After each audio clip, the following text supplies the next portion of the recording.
something went on here, something went on there. And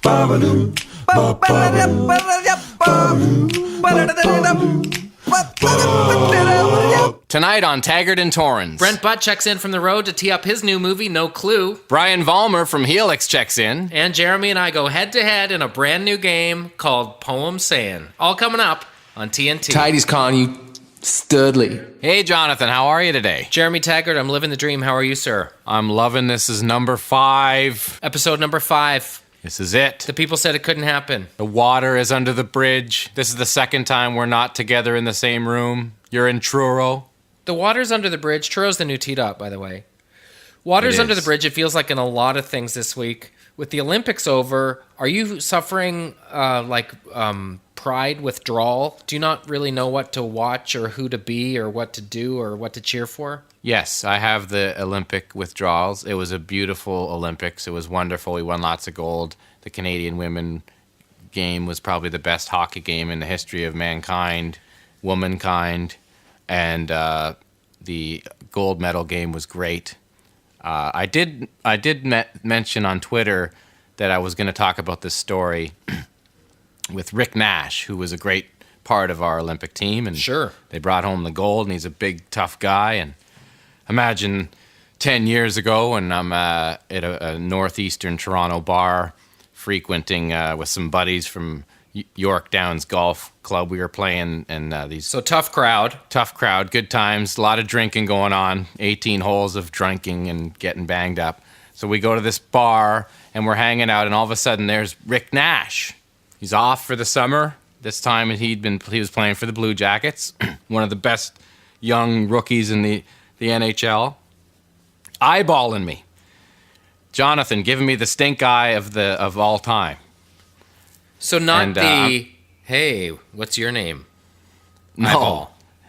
More like the, hey, aren't you eyeball? And I was Jeremy Taggart, who was living with Sean Avery, who was playing with the Kings at the time. And you know, as I know, that Sean likes to stir it up and rub people the wrong way, especially when they're playing against you in hockey. And I think Rick Nash at the time wanted to make an example of me by saying, I don't like Sean, and I would like to beat you up right now. Why would he? I mean, you were just getting the spillover from being Avery's roommate? Well, I was at that point where, somebody's drinking and everybody was hammered. So I guess, when you're a young hockey player in the summertime, and a guy annoys you because he's a hated person in the NHL, then yeah, trying to make a statement. So it became two masses of people kind of shuffling around, bouncers getting upset, and nothing happened, but it was very heated. He wanted to kick my ass big time, and I was smart enough to stay away. Like the Sharks and the Jets, you almost went toe-to-toe with Rick Nash. Yes, and I definitely wasn't going to go toe-to-toe. I might have gone between his legs. That's my style. Martin St. Louis, maybe. Oh, I think if he had some Just for Men, do you think there would be such a big deal about this whole thing of him, being a free agent and wanted to leave? What's up with that? He does. He wants out of Florida.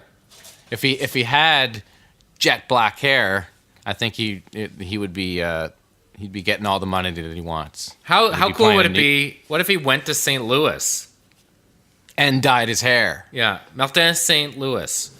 It's kind of a similar story. About 10 years ago, I was in a bar with my girlfriend at the time. Mm-hmm. And she bumps into a friend of hers, so I'm left standing talking to the dude. Did I tell you this story? No. So I say to the guy, hey, how's it going? And the guy's like, yeah, how's it going? Don't worry about it. Kind of odd. So nice. She's talking to a friend, and a couple of times over the course of the evening, I say, so are you from the Halifax area? He's like, you know what? Don't worry about it. Why do you care where I'm from? So it comes out that the summer before, he'd saved all his money to buy a ticket to a Pink Floyd concert in Montreal. He drives up from Halifax with some friends. He's walking down St. Catherine Street, passes a guy he thinks is me, and says, hey, street sense. The guy turns around and says, who the F are you calling princess? Punches him in the face, breaks his nose, and he misses the Floyd concert. Come on. So This would when be the Division Bell tour, probably. So when I see him in, way to dig deep for that reference. When I see him in this bar, he still doesn't know that wasn't me that did that, which explains why when I say, "Hey, how you doing?" He's like, "You know what? How am I doing?" Like, you care. Wow. He'd been carrying that resentment for 10 years. He thought you punched him in the nose. Yeah. In the same way that you knowing Sean Avery was enough to get Rick Nash all wound up. He wanted to send a message home to Avery through you. Yeah. And I wasn't having it.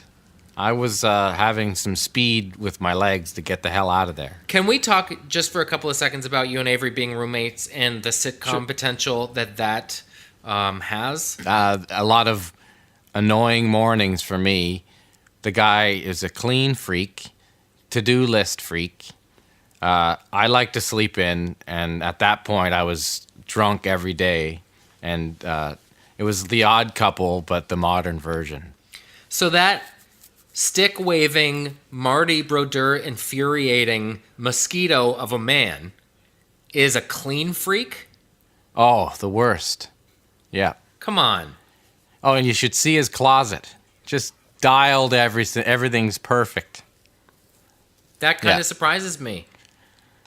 That doesn't surprise me. And I'll tell you what, you should see his place in Soho. It's like you walked into a design magazine. It's unbelievable. But it's interesting how it's kind of perspective. Like in Dallas, he was kind of lost on the crowd there, but all those same qualities, like kind of being an irritant, they loved him in New York for that.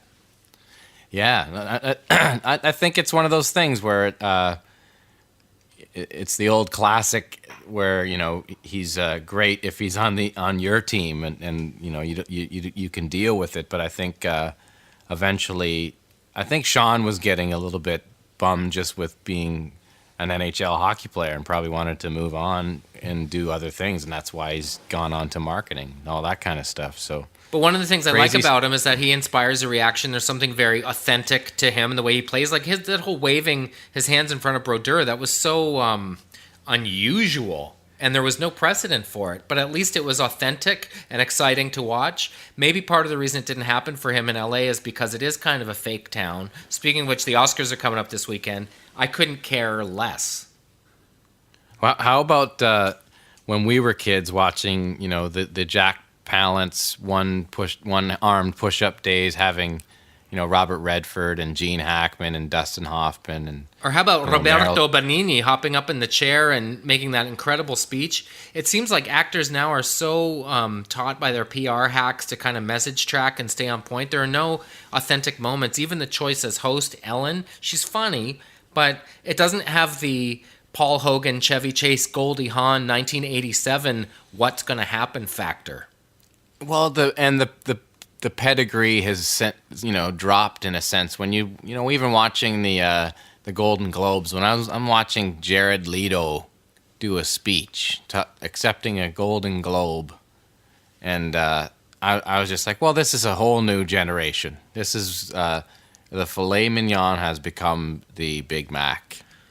Or in a sense, I don't care if that sounds bitter. I'm sure he was great in that movie, but when you watch movies like Midnight Cowboy or even the performances that were put forth from movies in the 1970s, and I guess it was kind of all blown up by Star Wars and the idea of Star Wars of making people that people don't know who they are, and it doesn't matter how good they act, and it becomes effects. That kind of destroyed the whole concept of you have to act and do all of these things to be an actor. And nowadays, it's just kind of, you see people like Philip Seymour Hoffman that, was obviously a distraught person and was probably hard to be that kind of an actor this day and age, Unbelievable actor. There's a great article in Rolling Stone, though Drake would probably beg to differ, about Philip Seymour Hoffman and how his peers all referred to him as the real thing. And he was not an easy guy to be around on set because he demanded such perfection. That was a real loss. Well, I always go back to Gene Hackman and his modern day kind of turning his back on Hollywood and not doing it anymore because of that. saying this is just isn't what it was supposed to be. This isn't why I got into it. And the bar has just gone so low that it's just not worth it to do it anymore. Because you know that you're going to have to do 2 or 3 terrible movies for every 1 or 2 great ones. It's just not worth it. The only thing for sure is when Matthew McConaughey wins for Gaunt with the Wind or whatever that thing was called, he's going to rant and ramble about outer space and stuff. And you know what? You can just watch it the next day in a very short news clip and not have to sit through 4 hours of the best original score for an original movie. I don't know. I'm not into it. It's sure fun to make fun of John Travolta's L. Ron Hubbard 5,000 wig of the week. That part is fun, you're right. There are at least a couple of moments over the course of the show that are fun, and I look forward to watching those Monday morning, not Sunday night. Someone who maybe will win an Oscar for their new movie, No Clue, is Brent Butt. He's coming up on TNT, and someone who might win an award for that segue is me, because that was pretty slick. You're listening to TNT. Brent Butt's on the way. Hang on. Cocktail, please. Brent, thank you so much. We won't waste any of your time with pleasantries. Let's get right into it, if that works for you. Let's dive in. Brent, why don't you start by setting the scene for us? Where exactly in Canada are you? I am just on the outskirts of Winnipeg. I'm right where the Chicken Chef meets the Motel 1. Beautiful. As a frame of reference for your listeners. That's Both amazing. of them. So you're in the designated place. Who is it you're waiting for to show up there? Oh no, we're en route. We're on our way to the gig tonight. We've got doing a show here in Winnipeg. So I'm traveling with 2 other guys. One of them is driving, so I'm free to chat with you via the telephone. You're at the Burton Cummings Theater this evening, I believe. Is that true? That's true. Yes. Great venue to play.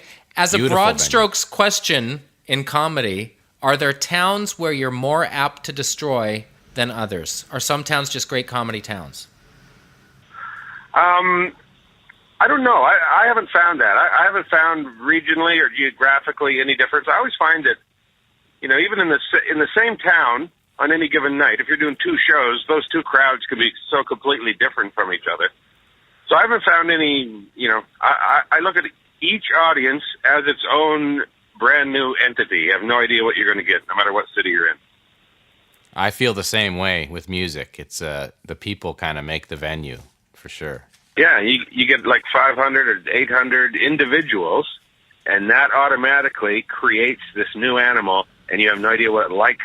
You don't know what it hates. You don't know what you got to do to get it to roll over so you can rub its belly. Well, I've been quoted before as saying the loudest laughter I've ever heard is walking into the Brent Butt show in Vancouver, a live show that you used to have. I would assume at this stage in your career, there aren't many audiences you can't get to roll over. When was the last time you bombed? I don't know, like a true legitimate bomb. Yeah, it's been a long time. I couldn't even say. I've had shows that were better than others. Some not as good as others, but a true legitimate bomb. It has been a long time. I actually I saw early '60s. Yeah, I came to one of your shows one night. We hung out in Vancouver, and you have that. Old Urban well. Yes, you have that skill now, and you can sense it that it's just impossible for you to bomb. You may have conversations or a feeling where things aren't going a certain way, but it's like it's still going to be entertaining, and it's impossible. Definitely. Well, I'm glad you get that vibe, because I don't get that vibe when I'm up there. I'm always thinking this could go sideways at any second. No, well, you're too funny. Seinfeld says, for being Seinfeld, I think he says you get 90 seconds of goodwill when you walk out on stage, and then after that you still have to be funny. Has that been your experience? Yeah, absolutely. They'll even give you, like, I think they'll give you about 5 minutes. If they're there to see you and they've paid the ticket to see you and you're the guy that they want to see and they like your TV show or whatever, that kind of level of notoriety gives you about 5 minutes. And after that, it's like, all right, let's get going with a good joke. That's awesome. So I asked this question of John Dunsworth, who is on Trailer Park Boys with me. When Corner Gas premiered, it became an instant hit. How early on in the process were you aware that you were onto something, and why do you think it resonated with audiences so much? Well, we didn't really know that it was a hit until that the first episode aired and more than 1 million people watched, and that blindsided us all. because we were, we felt we were doing something really good. It felt good to us, and we felt that the show was a good show with good jokes and good characters and stuff. We were just making a show that we liked, but we all assumed nobody was going to watch, right? We all kind of thought, okay, we've lucked into this gig for the summer. We get to do 13 episodes, and then it'll all go away. We'll go back to our lives. But we didn't know until, we got a call from the network after the first episode aired, and it was like, guess what? It's over 1 million people watched. And we were like, wow. And then the next episode was more, and throughout its run, it never got less than 1 million people viewing. As high as, at some points, 3 million. That's a tough problem to have there, Brent. It is. How do you deal with that level of success? It challenges you. Challenges you as a businessman. You make movies, right? I've made a movie, my very first major motion picture. Tell us about this. It's called No Clue. It's coming to theaters March 7th. It's a comedic murder mystery. Kind of combines the genres of comedy and murder mystery. But I didn't want to do a zany, wacky, kind of a bumbling detective, where I always said, here's the type of movie I'm not making. The detective climbs up the ladder, and then the ladder starts to go backwards. That's not the movie I'm making, right? I wanted it to be dark and gritty and true to the genre, and then it just happens to be funny because the main character is in over his head, so he kind of says and does some funny things. But it's very realistic and quite dark and gritty at times. Steve Smith, who played Red Green when his movie, Duct Tape movie, came out, I guess about a decade ago now, said, if people know my movie's in theaters and they choose not to go see it, that's one thing. But where the Canadian system falls down sometimes is that they don't even know it's out there. How has your experience been in promoting this movie, especially in this day and age with social media? Yeah, I mean, you do have to, if you're an independent producer, you do have to take the reins of it yourself, and drive the bus. And I try and, Twitter and Instagram are really the only things that I do social media-wise. But I hit those pretty hard. And then being a live performer, I had the ability to get out on the road, which I'm doing right now. I'm a little over halfway through this almost a movie star tour, we called it, because it's really a tour that, I'm doing stand-up comedy. I'm not talking about the movie specifically. I'm doing stand-up comedy. But at the same time, it's kind of, the idea was always, since I'm a live performer, I could go on the road to support the movie the way a band would go on the road to support an album. And it's a unique position to be in. Most, actors don't really have an act, so they can't go on the road. As a Canadian comic, professional Canadian comic, how much are you on the road a year? Are you on the road all the time, or do you just pick your spots? Yeah, not as much as I used to be. I used to spend a lot of time on the road, and now, I haven't done a tour this long. Like, this is a 30-day tour. I haven't done a tour like this since pre-Corner Gas days. I usually go out to 3 or 4 days at the most. I do a lot of one-nighters, a lot of, fly into a town, do a show, and fly out the next day. There's a lot of that. So it's fewer shows, but they're bigger audiences and kind of more quality shows. It's not like comedy and chicken wing night at some pub, Comedy against your will. There was a lot of comedy against your will in the old... Audiences bust in against their will, not knowing where they were going. Chris Finn used to do this great impression of, when you're on stage and you see the guy with his back turned to you and he turns around like, what? Like, there's going to be jokes tonight? It's just sour. Chris Finn, one of the great Canadian comics. Who else do you find funny in Canada? Who would you pay to go see? That's a long list. I would definitely go see Mike Wilmot. I would say go see Derek Edwards. Derek Edwards is he just destroys. He kicks my ribs to pieces watching that guy. He's very Boyd funny. Banks. If you don't mind a little filth, Boyd Banks is probably the funniest dude walking the planet. He is. There's lots of funny young guys that have been doing it that group of people that have been doing it 5 to 10 years, like Graham Clark and Erica Sigurdsson and John Bueller and Ivan Decker and Chris Locke, guys like that. Very funny. The next generation of comics, I'm really impressed with their skill level. Has the art to stand up changed? I don't think the art of it has changed. Maybe some of the tone and some of the the zeitgeist maybe has changed a little bit. The way that it's delivered. There seems to be a lot of the guys now have seems to be less stitched together and more just kind of free-flowing thoughts. They're less worried about, okay, this should tie into this, and so to make a cohesive 45 minutes. They're more like, here's a thought, here's an independent thought, here's another independent thought, and they're all kind of goofy and silly, but very funny and creative, a lot of lateral thinking. Is it still as lonely a life as it always has been told? I remember Jon Stewart told me he's glad that he made it to TV, but because he felt just the lifestyle of a not a successful comic, but just a comic period, as being very lonely, and you get to a place and everybody wants you to not do well, and you're kind of fighting for your life constantly. Is it still that way? That hasn't been my experience. I think maybe Jon Stewart's just not popular, that's all. Right. The comic that really isn't, a bang over your head funny, but has, you can see the I guess, journeyman quality. You know what I'm talking about? Yeah, I don't know. It's really just kind of different town to town. I can't say I've ever felt really lonely on the road. I've always felt, maybe I'm just like stupidly, like obliviously optimistic or something. Maybe I'm Pollyanna pie in the sky, but I've always just kind of felt, even when I'm in the crappiest motel room in the stankiest town, and I've just had a terrible show where the locals wanted to kill me, I would always be back in my room kind of thinking, I can't believe I get to do this. This is like my dream since I was a little kid, and here I am chasing it. And yeah, it didn't go well tonight, but I'm in a new town tomorrow. I love that. And I guess hockey saves you. You have your normal Twitter account, and then you have your hockey Twitter account where you just blitzkrieg about the Canucks. Yeah. I love that.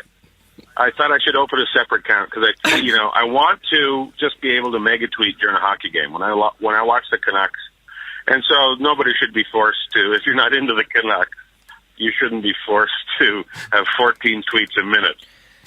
You ever get in Twitter fights? I'll just say, "Oh, they dropped the puck now."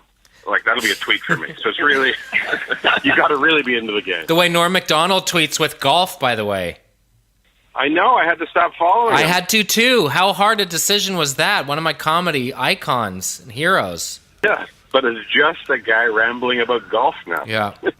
80 tweets an hour about golf. Just clogging up your timeline. So, yeah, I didn't want to do that, so I did my BB on Canucks account. That's great. I like to do a little bit of everything. You never know with me. I might just live tweet the Masters one day, but sometimes I won't say anything.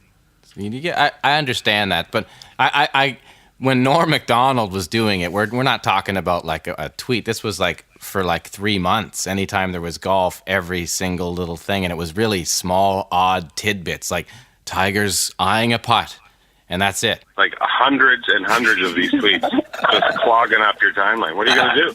You got to be like, you're a pal, but I'm shutting you down. That's awesome. By the way, Norm is CBC News reporter Neil Macdonald's brother. Yes, this is true. Yeah, it blew my mind, and there is kind of a vague resemblance when you do see them side by side. There definitely is. Bit of a sad turn this week with the passing of Harold Ramis. I'm sure you have some thoughts on him, Brent. Yeah, he was one of those guys that, I was shocked. 69 is not very old, and I wasn't really aware of the health issues that he had.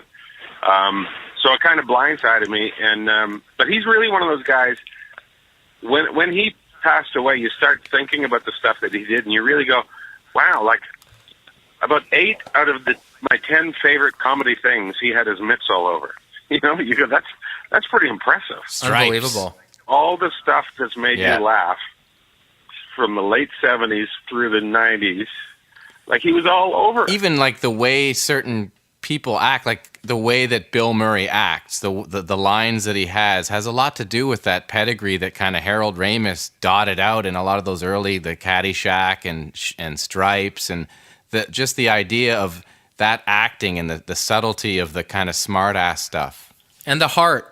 Yeah, it was always with heart. It wasn't just a glib a-hole for no reason. It was always somebody who was kind of against authority in a friendly, funny, smart-assy way.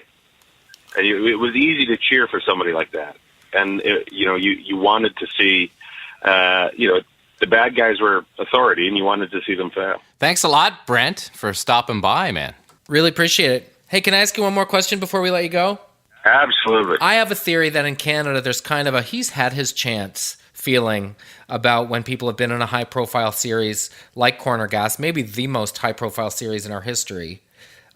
Is this move to movies a permanent thing? Are you kind of playing it by ear to see what the future holds? Will there be a Corner Gas movie? Are you going to end up back on TV? I always thought you'd be a great Canadian late-night host. What's your plan, Brent?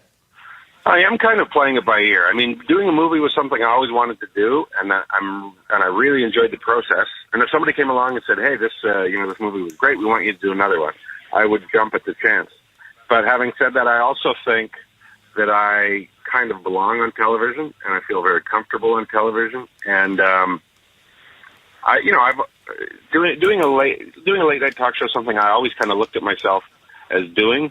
I don't know if it's something I'm going to necessarily pursue, but I always have ideas for TV shows. I'm always writing them down, and every now and then one of them gets me excited. And I'm in that position right now. I had an idea for a show, and I started writing on it, and I could see myself doing it, and I got very excited about it. And so I'm working on that right now. So I'll be shopping that around to networks, seeing if anybody wants to buy that. And That's awesome. in a perfect world, I would just be able to do everything. That would be, if I could just call my shot, I would continue to do stand-up. I would have a regular TV gig, and about every couple of years I'd make a movie. Well, I say with the utmost sincerity, nothing would make me happier than to see you back on TV every week. Appreciate that. Make sure to kill it tonight at the Burton for us, okay? I will. For you specific, I was going to tank it, but now for you guys, pull out the A material. And meantime, No Clues in theaters March 7th. Go see it, not because it's Canadian, but because it's a genuinely funny movie, and you won't regret it. Thanks for your time, Brent. Good to chat with you. Thank you, guys. Let me ask you this right quick, you know what I mean? Ladies and gentlemen, on the phone right now, Canadian rock royalty, Brian Vollmer from Helix. How you doing, Brian? I don't feel like rock royalty. You don't? You are rock royalty, 100%, Mr. Brian. I hope you're joking when you say that. Pay rock royalty taxes. You're not getting rock royalties from all your records? You must feel like rock royalty in Canadian history, don't you? I don't know. I try to keep it close to the ground. Who was it said that? Some country guy. When bands get together, it's kind of a chemistry test, and sometimes it works and sometimes it doesn't. Was it pretty clear when Helix got together that you were onto something big? Well, we always had the attitude right from the very beginning that we wanted to be a world-class concert act. We had many different members over the years, but the people that the fans recognized from the 80s, we were together for a long time, and I still have Daryl and Fritz in the band. Brent retired last year, but he's still involved with the band. He helps make our videos for us, and, we're all still friends. Paul, as you know, passed away in that tragic accident coming back from British Columbia in, I think, 1993. Yeah. So, but the new guys in the band, we have one guy that's just brand new, but Caleb Duckman, who's been in the band now for a couple of years, he's the kid in the band, and he fits right in. He's got the same attitude that the other guys have, and that is just to go out there and have fun, and all the other stuff will just follow if you're doing that.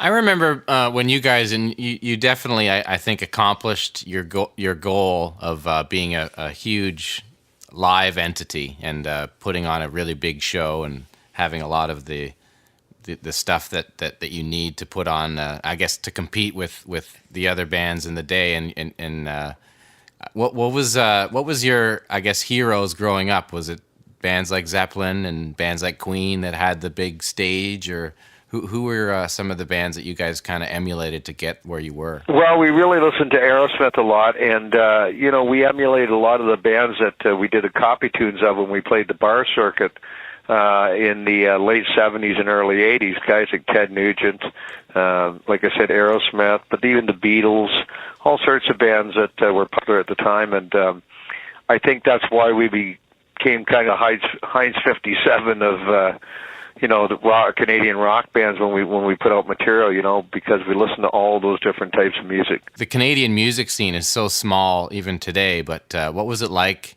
in the early 80s? You probably must have known everybody.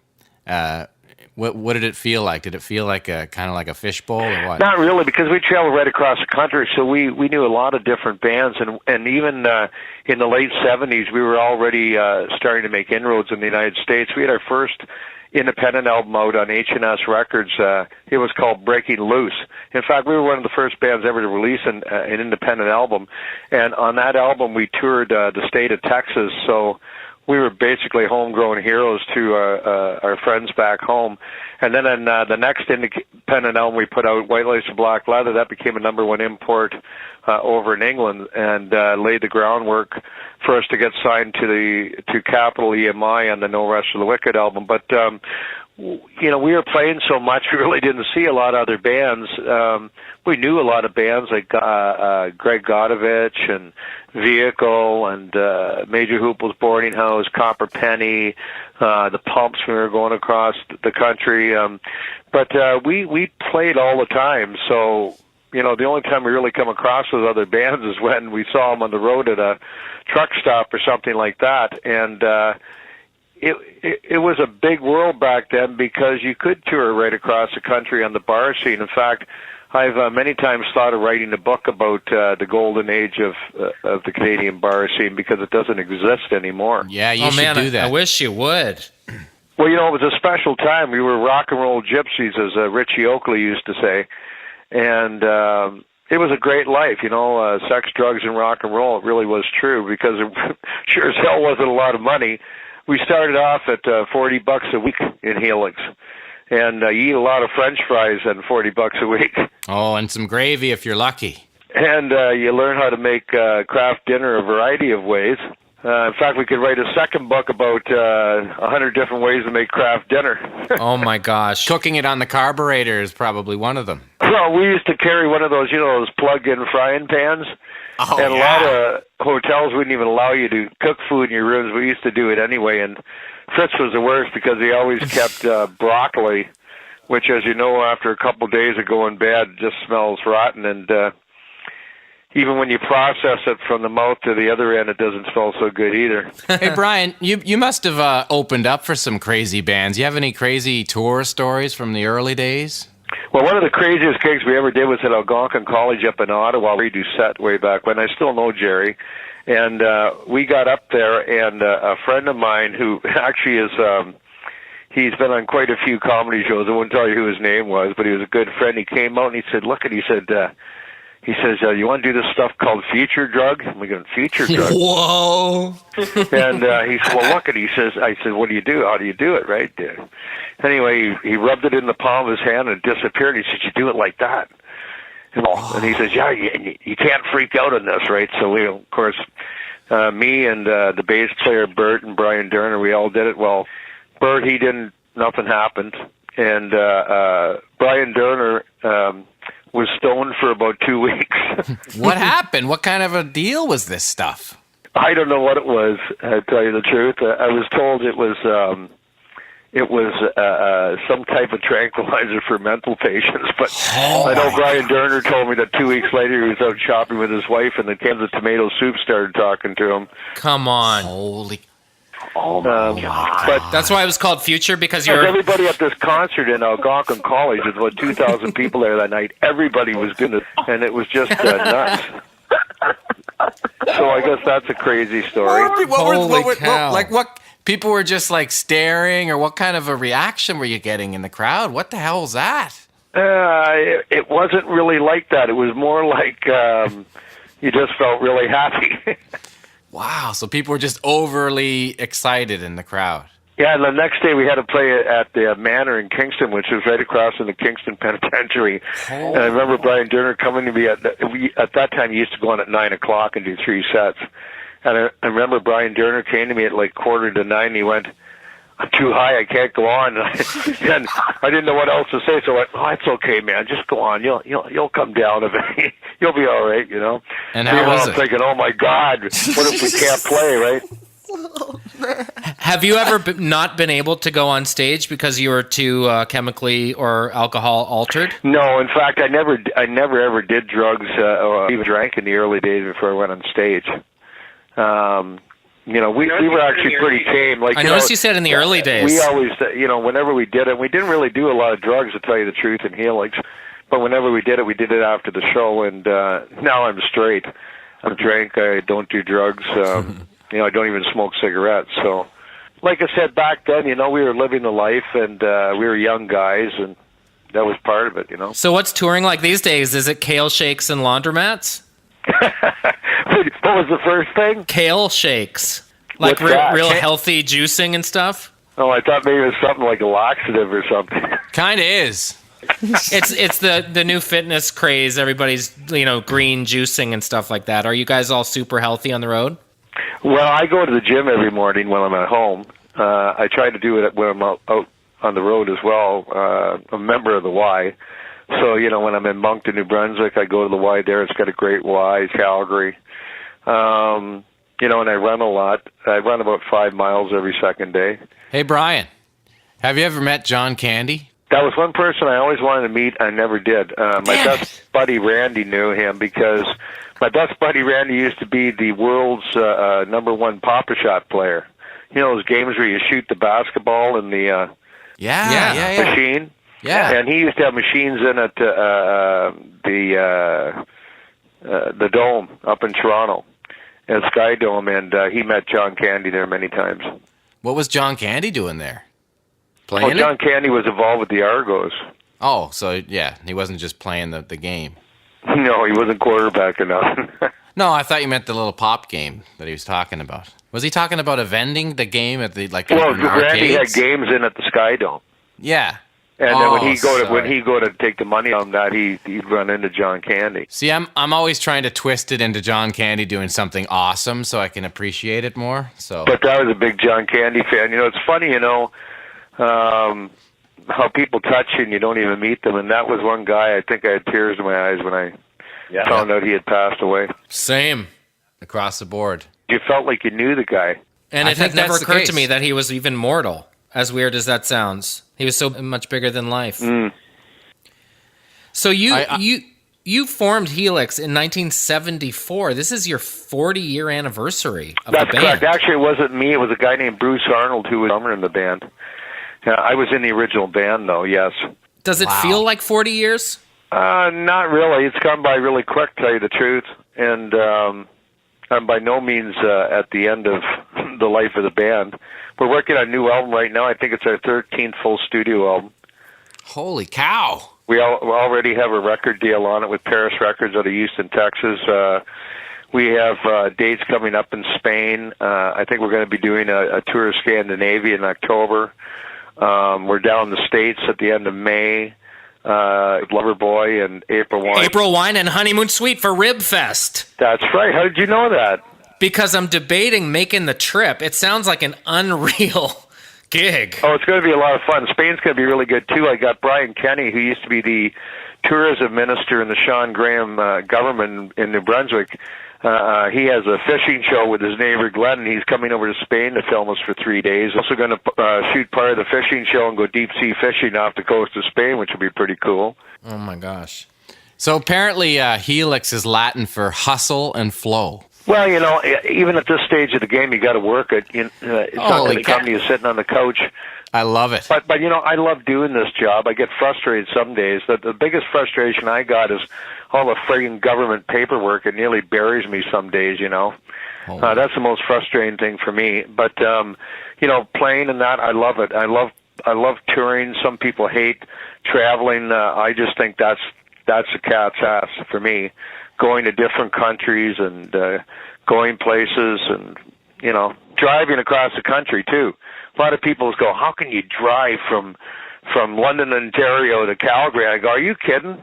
What a great way to see Canada out the window of your car, cruising across Saskatchewan and through, looking at wheat fields for miles and Northern Ontario and going through BC. It's the best. I feel like the 80s in some ways gets a bit of a bad rap music-wise. Obviously, I'm a product of the 80s. I love that music. Mm-hmm. But I always say if you don't like the 80s, you weren't there. Well, yeah, and it had a spirit about it that I feel like is lacking in music nowadays. Who rocks for you now? Oh, geez, I like Slash. But, I know two of the guys in the band because they're Canadians, Brent Fitz and Todd Kearns from Age of Electric. They're friends of mine. They're great guys, too. Hard workers, great musicians. Todd sings like a bird. Yeah, he's a great singer. And Brent's an amazing... Fantastic, Todd. Brent's an awesome drummer. I know Brent. He's a really great drummer. Yeah, and Brent also plays for Alice Cooper, Vince Neil. But when I was down in Vegas a couple of years ago, I got up and I had the opportunity to get up and jam a couple Stones songs with Todd with his group Sin City Sinners, and it was great. I'm looking at the Paris Records website, and they got some serious records. So that you're in company with William S. Burroughs and Ginsberg. They've got some cool collections of those poetry people with some other people like Ira Cohen and stuff. That's a pretty happening label you're on down there. Well, not only that, Tom used to own a magazine called Rock Nation, and Jay-Z wanted that name. And the way the story goes, as I understood it, was that Jay-Z made the head of the record company, Tom Mathers, a lowball offer, and Tom came back and said, "Look, my wife happens to be one of the biggest copyright lawyers in the United States," and then from there the price went up. Wow. I think that Tom's pretty well off, but I've known Tom. Tom runs that label, and about 10 years ago he played South Texas Rock Festival, and what really sold me on Tom was that we were doing an autograph signing after the show, and Tom, on the sperm of the moment, grabbed some Bristol board from a local store, and with a magic marker wrote on it that we were doing an autograph signing after the show, and walked through 2,000 people in 110-degree heat, holding the sign above his head. And I thought, hey, if any friend of the record company will do that, he's my guy. Wow. And completely sold me on him. Yeah, Tom used to play guitar for an LA group called Cherry Street. I saw a video on YouTube of you singing Ave Maria at some point in the last couple of years at a Christmas benefit. I mean, it should come as no surprise, but you have an unreal set of pipes. Run up at the end of that and go, that was awesome. Yeah. Never met Tom before, and we've been friends ever since. He's a great guy, fantastic person. I have to laugh because he does a thing when he does his hit song, and he goes, for 2 years, a dump truck used to come to my front lawn and pour truckloads full of money on the front lawn. He says, all went up my nose. And then he said, one day, the truck didn't come. I suspect it will surprise people to hear that there have been hills and valleys in your life as far as success goes. Yet here you are, 40 years on, stronger and better than ever. What's the secret to weathering the hard times? I think everybody goes through highs and lows, first off. Nobody has an upward curve, no matter what you're doing in life. There's always going to be triumphs and there's always going to be failures. And really, failure is the quickest way to success, because through failure is how you learn to be more successful.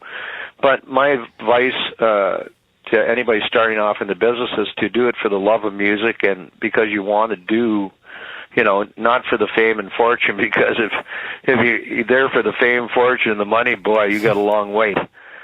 And usually those things don't sustain you. But love of music will, and love of what you're doing in life will sustain you. Anyone who's been lucky enough to see you perform on stage certainly is keenly aware of how much passion you bring to your music.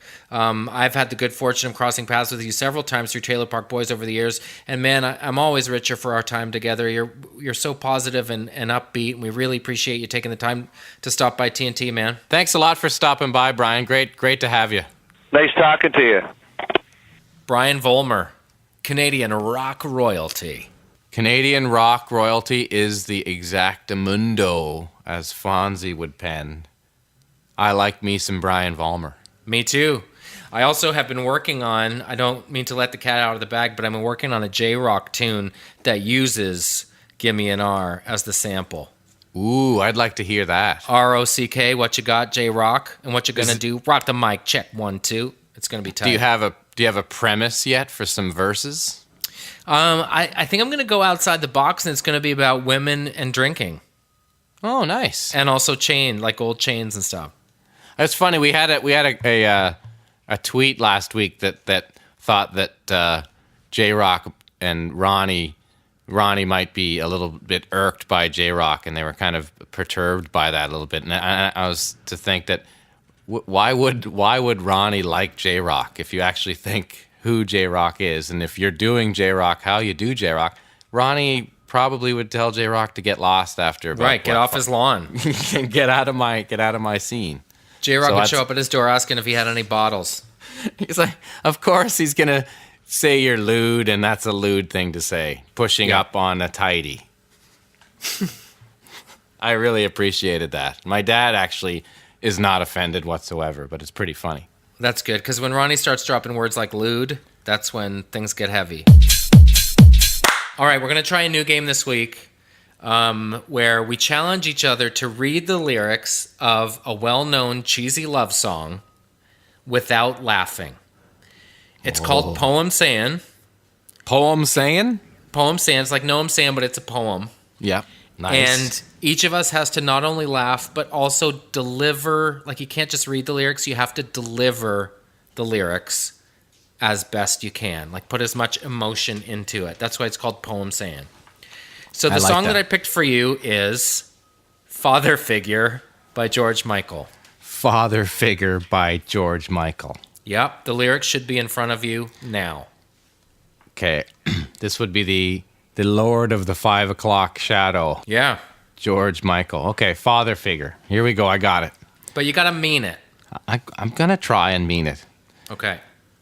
That's all I wanted. Something special. Something sacred. In your eyes. Just for one moment. To be bold and naked. At your side. Sometimes I think that you'll never understand me. Maybe this time is forever. Say it can't be. That's all you wanted. Something special. Someone sacred in your life. Just for one moment. To be warm and naked at my side. Sometimes I think that you'll never... Shit.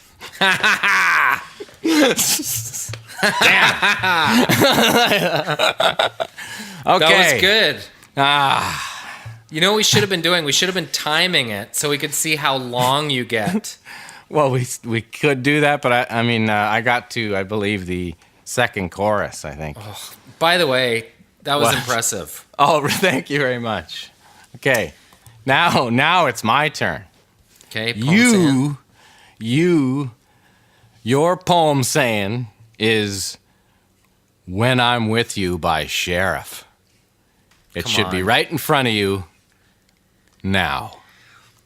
By the way, isn't that song in Guinness World Book of Records for the longest note at the end when he goes, when I'm with you? I actually heard that was manufactured by the Really? producer and songwriter Arnold Lanny. Yes, he did say that they manufactured that loop. I've So- often wondered that because you can hear a moment in that note where it sounds like a keyboard takes over. I believe the lawsuit that ensued on that song after brought out the lie for the Guinness Book. I'm But stalling. anyway, hey, listen, stop lollygagging. It's I'm time for stalling you. because it's going to be hard. By the way, there was a sound recordist on Mr. D named Ian Thompson, and I bet him $50 that he couldn't put my mic on, which is a pretty intimate process, my body mic, while listening to Your Love Is King by Sade without laughing. And if he made it all the way through, I would give him $50. He couldn't do it. Okay, well, you... So I'm going to try to read When I'm With You. Yeah, you've got When I'm With You. Let's go. Poem saying, You Are On. Hey, come on. No, I haven't even started yet, but okay. No, wait a second. Okay, here we Wait, go. you get a second chance. We'll give you a second chance. Okay, That was go. a mulligan. Yeah. Okay. I never needed love. Okay. Come on, man. Here we go. I never needed love like I need you. And I've never lived for nobody. But I live for you. Ooh, babe. Lost in love is what I feel when I'm with you.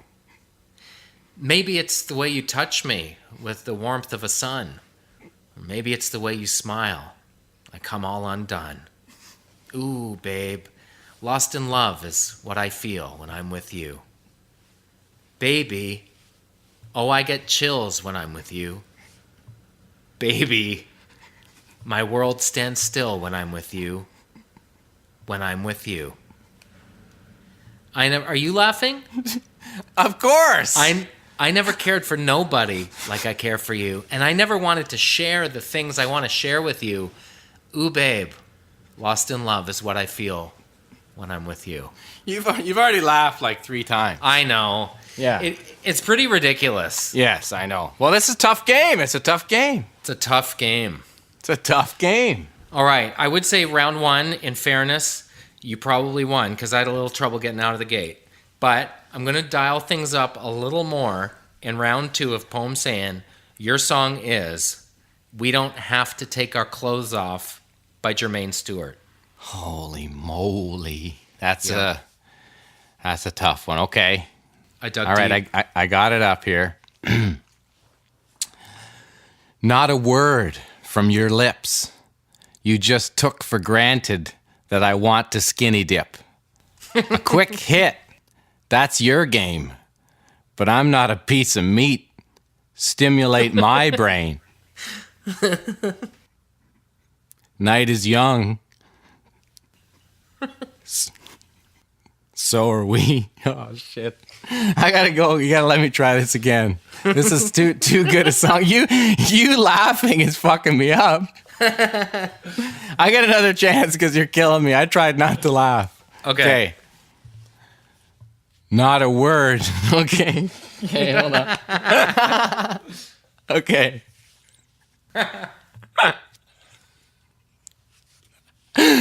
Okay.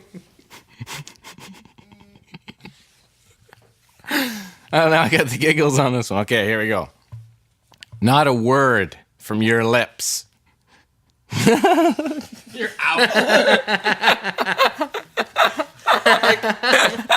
I can't do it. But I want to read it because it's so good, man. I got to try one more time. One more time. Not a word from your lips. You just took for granted that I want to... Oh, fuck. Damn it, man. You have to see these lyrics, folks. They're fucking ridiculous. I give up. I'm done. I can't do this one. Just read the chorus. Okay, let me read the chorus at least. Okay. So come on, baby. Won't you show some class? Why won't you? Why you want to move so fast? We don't have to take our clothes off. Hold on. We don't have to take our clothes off to have a good time. Oh no. We can dance and party all night and drink some cherry wine. We don't have to take our clothes off to have a good time. Oh no. We can dance and party all night and drink some cherry wine. Nah.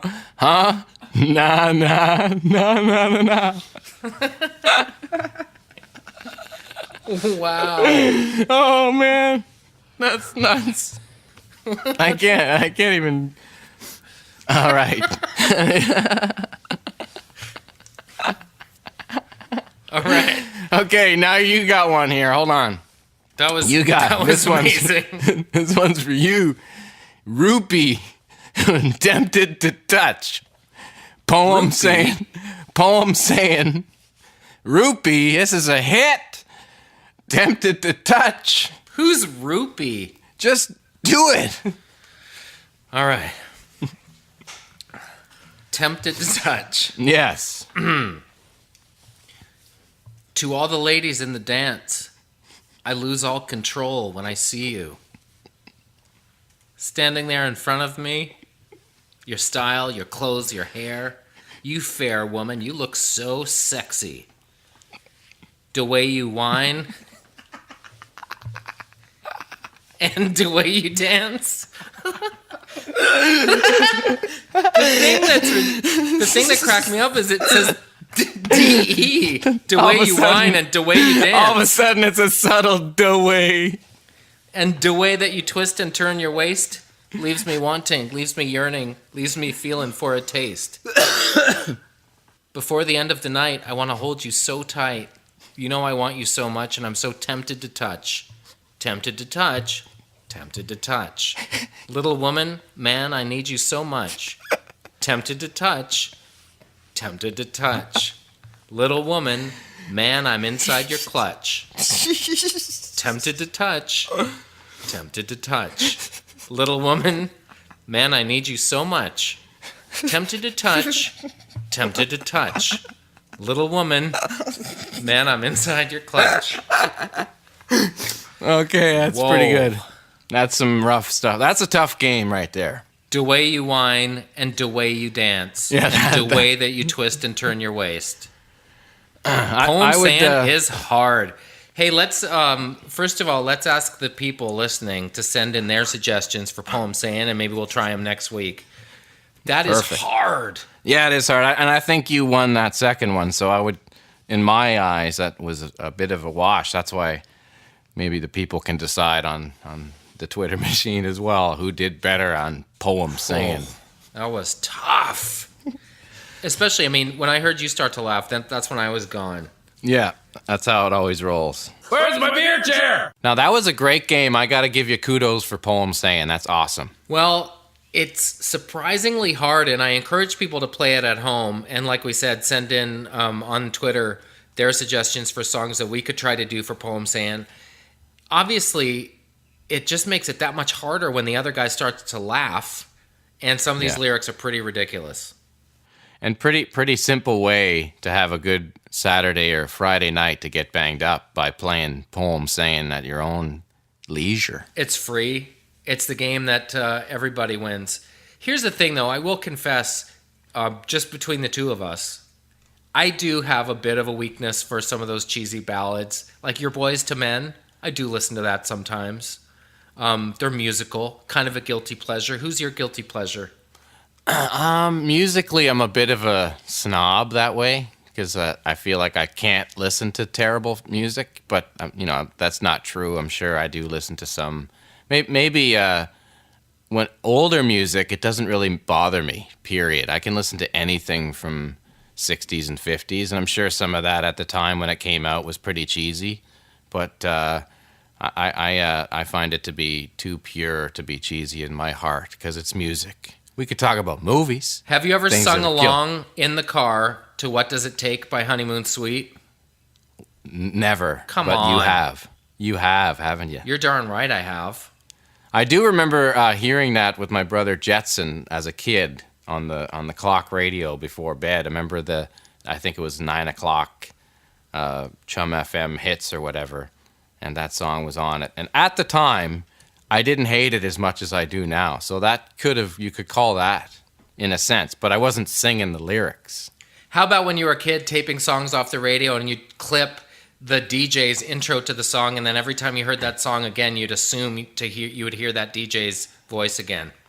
How about the friend that I had in school that used to tape like girl singers and jerk off to them? Excuse me? He would like videotape like what he thought was sexy music and jerk off to it. Like Samantha Fox and Mitsu, or like Luba? Well, I don't know. At the time, it was probably like Tiffany and stuff like that. Anything with like popular female vocals. I'm sure he probably rubbed one out to some Susie Q. And he was just whispering under his breath, I think we're alone now. Hiding under the comforter. He probably fired a couple to Luba. Now this friend, let's be honest, it was you, wasn't it? No, man, this is a person that you cannot bring identity out because it's a terrible outing. Well, I can tell you. I've been pretty open next week on this show. I've been pretty open with my sadness with embarrassing situations, but this guy, I mean, we're talking like, you shouldn't have told me that because now I'll never forget it and you're that guy. Parachute Club. Yeah, oh man. Rise up. I like that rough trade. We'll talk to you next week on TNT. Thanks for listening. We don't have to take our clothes off to have a good time. Something went on here, something went on there. And